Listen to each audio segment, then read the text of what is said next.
Ya está aquí en el estudio el embajador Muktesh Kumar Pardeshi. Él es embajador de la India en México desde abril de 2016. Es egresado de la Universidad de Delhi y diplomático de carrera. Se unió al servicio exterior de su país en 1991.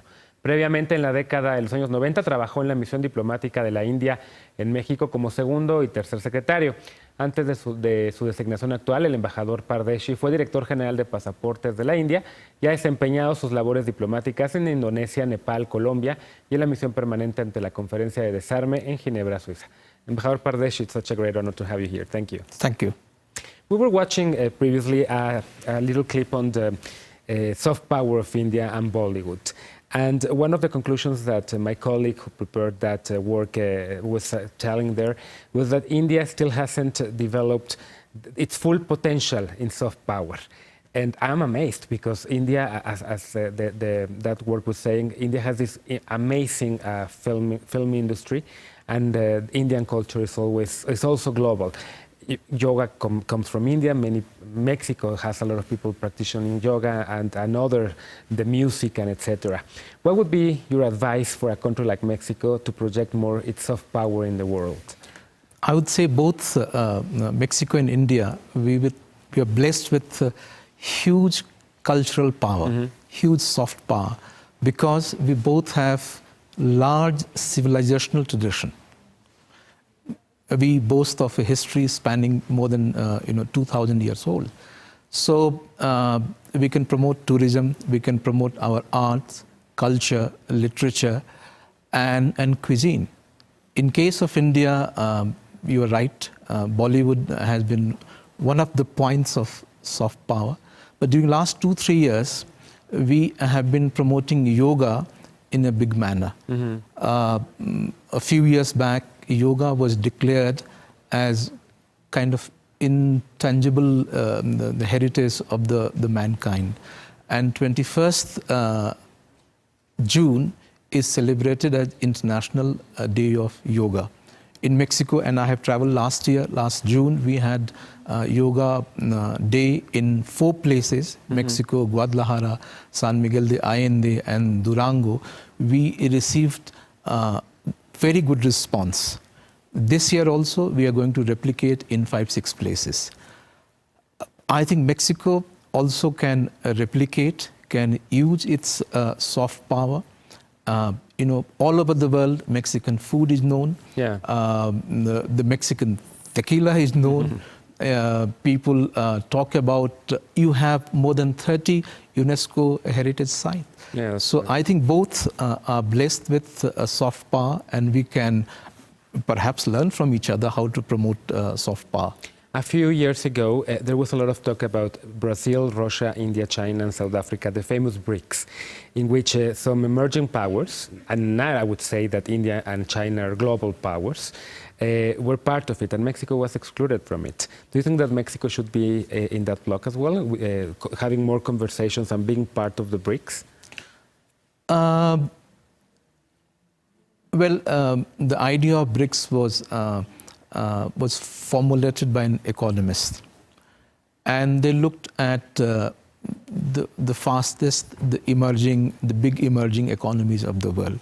So it started with actually 4 countries, Brazil, India, China, and Russia, and then South Africa was added.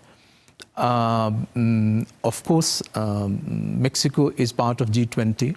It's one of the big emerging economy, and it has potential to join any grouping of like-minded countries.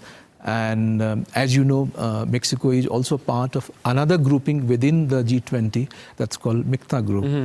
Mexico, Indonesia, Korea, Turkey, and then Australia.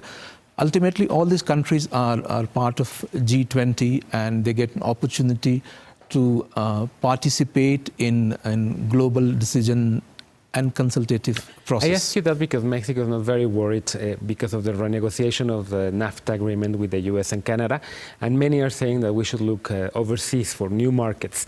And one of those markets, one of the most profitable and one of the biggest markets in the world, it's India.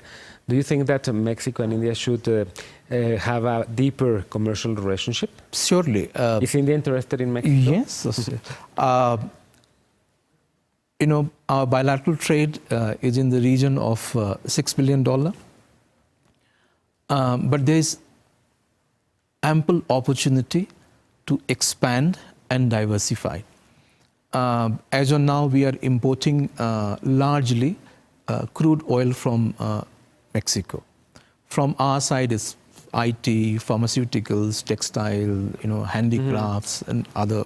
So the export basket of India is more varied and diversified, whereas in case of Mexico, it's almost 75 to 80% is crude oil. So there is a lot of opportunity for Mexico to send goods like agricultural products. You could have food processed food. What about free trade between Mexico and India?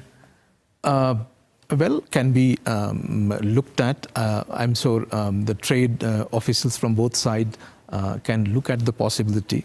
But we have, we're taking advantage of Mexico association with North America in the framework of NAFTA, and also its association with some of the South American countries in the context of the Pacific Alliance. So I think Mexico is well placed as a gateway to North America as well as South America. Our business people are looking at Mexico very favorably. We also expect Mexico to pay more attention to India as a destination for its exports and also a destination for its investment. Some of the Mexican companies are doing very well in India, like Cinepolis and Kidjania. Yeah, it's growing. Yes, it's growing. So we invite investors from Mexico to come and have a look at India. Ambassador, there are many topics we should discuss, but unfortunately time in television is runs very fastly.